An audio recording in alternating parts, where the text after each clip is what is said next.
ಮೊದಲನೇದಾಗಿ ವಿದ್ಯಾರ್ಥಿಗಳ ವಿಚಾರಕ್ಕೆ ಬರುವಂಥದ್ದಾದರೆ, ವಿದ್ಯಾರ್ಥಿಗಳಿಗೆ ಈ ತಿಂಗಳು ಸಾಕಷ್ಟು ಅಡೆತಡೆಗಳು ಉಂಟಾಗಬಹುದು. ಇದಲ್ಲದೆ ನಿಮ್ಮ ಅಧ್ಯಯನದಲ್ಲಿ ಸಹಿತ ನಿಮಗೆ ಆಸಕ್ತಿಯ ಕೊರತೆ ಉಂಟಾಗಬಹುದು. ಇದು ನಿಮ್ಮ ವಿದ್ಯಾಭ್ಯಾಸದಲ್ಲಿ ಹೆಚ್ಚು ತೊಂದರೆಯನ್ನು ಉಂಟು ಮಾಡಬಹುದು. ವಿದ್ಯಾರ್ಥಿಗಳು ಆದಷ್ಟು ಈ ತಿಂಗಳು ತಾಳ್ಮೆಯಿಂದಿರುವಂಥದ್ದು ಉತ್ತಮವಾಗಿರುತ್ತೆ. ಇದಲ್ಲದೆ ನಿರೀಕ್ಷಿತ ಫಲಿತಾಂಶವನ್ನು ಪಡಿಬೇಕಂತ ಹೇಳಿದರೆ ನೀವು ಹೆಚ್ಚಿನ ಶ್ರಮವನ್ನು ಹಾಕಬೇಕಾದಂತಹ ಅವಶ್ಯಕತೆ ಬರಬಹುದು. ತಾಂತ್ರಿಕ ವರ್ಗದಲ್ಲಿ ವಿದ್ಯಾಭ್ಯಾಸ ಮಾಡ್ತಾ ಇರುವಂತಹ ವಿದ್ಯಾರ್ಥಿಗಳಿಗೆ ಈ ತಿಂಗಳು ಸ್ವಲ್ಪ ಕಷ್ಟ ಉಂಟಾಗ್ಬೋದು. ಇನ್ನು ಪರೀಕ್ಷೆಯ ನಿರೀಕ್ಷೆಯಲ್ಲಿರುವಂತಹ ವಿದ್ಯಾರ್ಥಿಗಳಿಗೆ ಒತ್ತಡ ಹೆಚ್ಚಾಗಲಿದೆ. ಕಠಿಣ ಪರಿಶ್ರಮದಿಂದ ಸ್ಪರ್ಧಾತ್ಮಕ ಪರೀಕ್ಷೆಗಳಲ್ಲಿ ಉತ್ತಮ ಅಂಕವನ್ನು ಪಡೆಯುವಂತಹ ಸಾಧ್ಯತೆಗಳಿವೆ. ಆದರೆ ಸ್ಮರಣಶಕ್ತಿಯನ್ನು ವೃದ್ಧಿಸುವಂತಹ ಅಭ್ಯಾಸಗಳನ್ನು ನೀವು ರೂಢಿ ಮಾಡ್ಕೊಬೇಕು. ಕ್ರೀಡೆಯಲ್ಲಿ ತೊಡಗಿರುವಂತಹ ವಿದ್ಯಾರ್ಥಿಗಳಿಗೆ ಈ ತಿಂಗಳು ಅತ್ಯುತ್ತಮವಾದಂತಹ ಫಲ ದೊರೆಯಲಿದೆ. ಒಟ್ಟಾರೆಯಾಗಿ ಈ ತಿಂಗಳು ವಿದ್ಯಾರ್ಥಿಗಳಿಗೆ ಮಿಶ್ರ ಫಲ ಅಂತಲೇ ಹೇಳ್ಬೋದು. ಇನ್ನು ಕುಟುಂಬ ವಿಚಾರಕ್ಕೆ ಬರುವಂಥದ್ದಾದರೆ, ಈ ತಿಂಗಳು ನಿಮ್ಮ ವೈವಾಹಿಕ ಜೀವನದಲ್ಲಿ ಸ್ಥಿತಿಗತಿಗಳು ಉತ್ತಮವಾಗಿರುತ್ತೆ ಅಂತ ಹೇಳ್ಬೋದು. ಇದಲ್ಲದೆ ಸಂಗಾತಿಯೊಂದಿಗೆ ಯಾವುದೇ ರೀತಿಯಾದಂತಹ ಗೊಂದಲಗಳು ಈ ತಿಂಗಳು ಉಂಟಾಗೋದಿಲ್ಲ ಅಂತ ಹೇಳ್ಬೋದು. ಆದರೆ ಹಣಕಾಸಿನ ವಿಚಾರದಲ್ಲಿ ನಿಮ್ಮ ಕುಟುಂಬ ಅಥವಾ ನಿಮ್ಮ ಸಂಗಾತಿಯೊಂದಿಗೆ ಸ್ವಲ್ಪ ವಾದ ವಿವಾದಗಳು ಬೆಳೆಯಬಹುದು. ಆದ್ದರಿಂದ ಹಣದ ವಿಚಾರದಲ್ಲಿ ಸ್ವಲ್ಪ ಗಮನವನ್ನು ಕೊಡುವಂಥದ್ದು ಉತ್ತಮವಾಗಿರುತ್ತೆ. ಇದಲ್ಲದೆ ನಿಮ್ಮ ಮಾತಿನ ಮೇಲೂ ಸಹಿತ ನೀವು ನಿಗಾ ಇಡುವಂಥದ್ದು ಉತ್ತಮವಾಗಿರುತ್ತೆ. 3ನೇ ವಾರದಿಂದ ಕುಟುಂಬಕ್ಕೆ ಸಂಬಂಧಿಸಿದಂತಹ ವಿಷಯಗಳಲ್ಲಿ ನಿಮಗೆ ಉತ್ತಮವಾದಂತಹ ಸಮಯವಿರುತ್ತೆ ಅಂತ ಹೇಳ್ಬೋದು. ಪೋಷಕರ ಆಶೀರ್ವಾದ ವ್ಯವಹಾರಗಳಿಗೆ ಅದ್ಭುತವಾದಂತಹ ಲಾಭವನ್ನು ನಿಮಗೆ ತಂದುಕೊಡುತ್ತೆ ಅಂತ ಹೇಳ್ಬೋದು. ಮಕ್ಕಳ ಆರೋಗ್ಯದ ಬಗ್ಗೆ ನಿಗಾ ವಹಿಸುವಂಥದ್ದು ಉತ್ತಮವಾಗಿರುತ್ತೆ. ಇನ್ನು ಸಂತಾನದ ಅಪೇಕ್ಷೆಯಲ್ಲಿರುವಂಥವರಿಗೆ ಈ ತಿಂಗಳು ಸಿಹಿ ಸುದ್ದಿ ಸಿಗುವಂತಹ ಸಾಧ್ಯತೆಗಳು ಹೆಚ್ಚಿದೆ. ಕುಟುಂಬ ಸದಸ್ಯರಿಂದ ಈ ತಿಂಗಳು ನಿಮಗೆ ಉತ್ತಮವಾದಂತಹ ಬೆಂಬಲವೂ ಸಹಿತ ಸಿಗುತ್ತೆ ಅಂತ ಹೇಳ್ಬೋದು. ಒಟ್ಟಾರೆಯಾಗಿ ಕುಟುಂಬ ವಿಚಾರದಲ್ಲಿ ಈ ತಿಂಗಳು ನಿಮಗೆ ಅತ್ಯುತ್ತಮವಾಗಿದೆ ಅಂತಲೇ ಹೇಳ್ಬೋದು. ಇನ್ನು ಆರೋಗ್ಯ ವಿಚಾರಕ್ಕೆ ಬರುವಂಥದ್ದಾದರೆ, ಆರೋಗ್ಯ ವಿಚಾರದಲ್ಲಿ ವ್ಯವಹಾರ ಅಥವಾ ಉದ್ಯೋಗದ ಸಲುವಾಗಿ ನೀವು ಈ ತಿಂಗಳು ದೂರದ ಊರುಗಳಿಗೆ ಪ್ರವಾಸ ಮಾಡುವಂತಹ ಸಾಧ್ಯತೆಗಳು ಹೆಚ್ಚಾಗಬಹುದು. ಇದರಿಂದಾಗಿ ನಿಮ್ಮ ಆರೋಗ್ಯದಲ್ಲಿ ವ್ಯತ್ಯಯಗಳು ಕಂಡುಬರಬಹುದು. ಅದರಿಂದಾಗಿ ನಿಮ್ಮ ಆರೋಗ್ಯದ ಬಗ್ಗೆ ಹೆಚ್ಚು ಗಮನವನ್ನು ವಹಿಸಿ. ಇನ್ನು ಮಧುಮೇಹ ಮತ್ತು ರಕ್ತದೊತ್ತಡದಂತಹ ಕಾಯಿಲೆಗಳಿಂದ ಬಳಲುತ್ತಿರುವಂಥವರಿಗೆ ಈ ತಿಂಗಳು ವಿಶ್ರಾಂತಿಯನ್ನು ಪಡೆಯುವಂಥದ್ದು ಅತ್ಯವಶ್ಯಕವಾಗಿರುತ್ತೆ.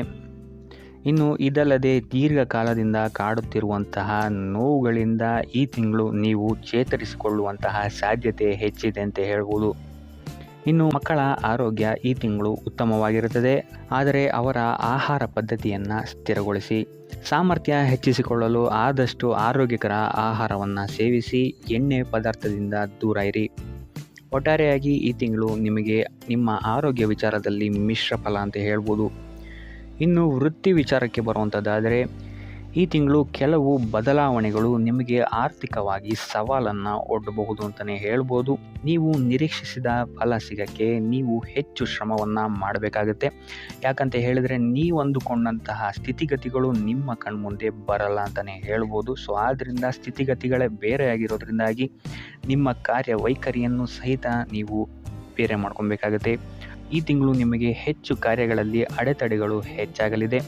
ಮೇಲಾಧಿಕಾರಿಗಳೊಂದಿಗೆ ಕೆಲವು ಸಮಸ್ಯೆಗಳು ಮತ್ತು ತಪ್ಪು ಗ್ರಹಿಕೆಗಳು ನಿಮ್ಮನ್ನು ಸ್ವಲ್ಪ ಕಾಡಬಹುದು. ಇದು ನಿಮ್ಮ ಕೆಲಸದ ಸ್ಥಳದಲ್ಲಿ ನಿಮಗೆ ಕಷ್ಟವನ್ನು ಸಹಿತ ಹೆಚ್ಚು ಮಾಡಬಹುದು. ಆದ್ದರಿಂದ ನಿಮ್ಮ ಮೇಲಾಧಿಕಾರಿಗಳೊಂದಿಗೆ ಘರ್ಷಣೆಯನ್ನು ಈ ತಿಂಗಳು ಆದಷ್ಟು ತಪ್ಪಿಸೋದಕ್ಕೆ ಟ್ರೈ ಮಾಡಿ.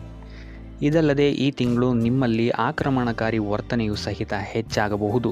ಇದರಿಂದಾಗಿ ಇಲ್ಲಿ ನಿಮ್ಮ ಕಾರ್ಯಕ್ಷೇತ್ರದಲ್ಲಿ ಇದು ಹೆಚ್ಚಿನ ತೊಂದರೆಯನ್ನು ಸಹಿತ ನಿಮಗೆ ಕೊಡಬಹುದು.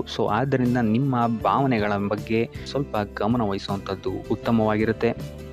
ಯಾರೊಂದಿಗೂ ಕಾರ್ಯಕ್ಷೇತ್ರದಲ್ಲಿ ವಾದ ವಿವಾದವನ್ನು ತಪ್ಪಿಸಿ ಆದಷ್ಟು ತಾಳ್ಮೆಯಿಂದಿರಲು ಪ್ರಯತ್ನಿಸುವಂಥದ್ದು ಉತ್ತಮವಾಗಿರುತ್ತೆ. ಇದಲ್ಲದೆ ಖಿನ್ನತೆಯು ಸಹಿತ ನಿಮಗೆ ಸ್ವಲ್ಪ ಕಾಡಬಹುದು. ಈ ತಿಂಗಳು ಆದಷ್ಟು ನೀವು ನಿಮ್ಮ ಸಮಯಕ್ಕಾಗಿ ಕಾಯುವಂಥದ್ದು ಉತ್ತಮವಾಗಿರುತ್ತದೆ. ಆದ್ದರಿಂದ ಒಟ್ಟಾರೆಯಾಗಿ ಕಾರ್ಯಕ್ಷೇತ್ರದಲ್ಲಿ ನಿಮಗೆ ಈ ತಿಂಗಳು ಸಾಮಾನ್ಯ ಫಲ ಅಂತ ಹೇಳ್ಬೋದು. ಇನ್ನು ಹಣಕಾಸಿನ ವಿಚಾರಕ್ಕೆ ಬರುವಂಥದ್ದಾದರೆ, ಹಣಕಾಸಿನ ವಿಚಾರದಲ್ಲಿ ಈ ತಿಂಗಳು ನಿಮ್ಮ ಬೆಳವಣಿಗೆ ನಿಧಾನಗತಿಯಲ್ಲಿ ಸಾಗುತ್ತೆ ಅಂತ ಹೇಳ್ಬೋದು. ಹೂಡಿಕೆಗಳು ಮತ್ತು ಹೊಸ ಉದ್ಯಮವನ್ನು ಪ್ರಾರಂಭಿಸುವಂಥವರು ಆದಷ್ಟು ಎಚ್ಚರಿಕೆಯನ್ನು ವಹಿಸಬೇಕಾಗತ್ತೆ. ತಜ್ಞರ ಸಲಹೆ ಸಹಕಾರವನ್ನು ಪಡೆಯುವಂಥದ್ದು ಸಹಿತ ನಿಮಗಿಲ್ಲಿ ಉಪಯೋಗಕರವಾಗಿರುತ್ತದೆ. ಈ ತಿಂಗಳು ಹಣಕಾಸಿನ ಏರಿಳಿತ ಅತಿ ಹೆಚ್ಚಾಗುತ್ತೆ ಅಂತಲೇ ಹೇಳ್ಬೋದು. ಸೊ ಇದು ನಿಮಗೆ ಸ್ವಲ್ಪ ತೊಂದರೆಯನ್ನು ಉಂಟು ಮಾಡಬಹುದು. ಆದರೆ 3ನೇ ವಾರದ ನಂತರ ನಿಮ್ಮ ಆರ್ಥಿಕ ಸ್ಥಿತಿ ಸ್ಥಿರವಾಗುತ್ತೆ ಅಂತಲೇ ಹೇಳ್ಬೋದು. ಸೊ ಇದರಿಂದಾಗಿ ಇಲ್ಲಿ ನಿಮಗೆ ಕೆಲವೊಂದು ಕೆಲಸಗಳು ಕೈಗೂಡುತ್ತೆ ಅಂತಲೇ ಹೇಳ್ಬೋದು. ಸೊ ಭಾಗ್ಯದ ಸಹಕಾರ ನಿಮಗಿಲ್ಲಿ 3ನೇ ವಾರದ ನಂತರ ಸಿಗುತ್ತೆ ಅಂತಲೇ ಹೇಳ್ಬೋದು. ಸೊ ಭವಿಷ್ಯದ ಏಳಿಗೆಗಾಗಿ ಹಣವನ್ನು ಸೇವ್ ಮಾಡುವಂಥದ್ದು ಉತ್ತಮವಾಗಿರುತ್ತೆ. ಯಾಕಂತ ಹೇಳಿದರೆ ನೀವು ಎಷ್ಟು ಹಣವನ್ನು ಸಂಪಾದಿಸ್ತೀರಾ ಅಷ್ಟೇ ಖರ್ಚು ಸಹಿತ ನಿಮಗಿಲ್ಲಿ ಉತ್ಪತ್ತಿಯಾಗುತ್ತೆ ಅಂತಲೇ ಹೇಳ್ಬೋದು. ಸೊ ಆದ್ದರಿಂದ ನಿಮ್ಮ ಹಣದ ಖರ್ಚಿನ ಬಗ್ಗೆ ಹೆಚ್ಚು ಗಮನವನ್ನು ಇಡಿ. ಇದಲ್ಲದೆ ಯಾವುದೇ ಯೋಜನೆ ಇಲ್ಲದೆ ಹೂಡಿಕೆಗಳನ್ನು ಮಾಡಬೇಡಿ. ಹಣದ ಒಳಹರಿವು ಹೆಚ್ಚಾಗಿದ್ರೂ ಸಹಿತ ನಿಮ್ಮ ಖರ್ಚಿಗೂ ಸಹಿತ ಇದು ದಾರಿ ಮಾಡಿಕೊಡುತ್ತೆ ಅಂತಲೇ ಹೇಳ್ಬೋದು.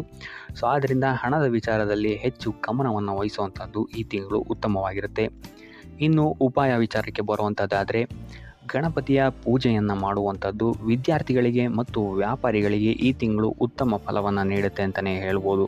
ಸೊ ಇದಾಗಿತ್ತು ಈ ತಿಂಗಳ ನಿಮ್ಮ ರಾಶಿ ಭವಿಷ್ಯ.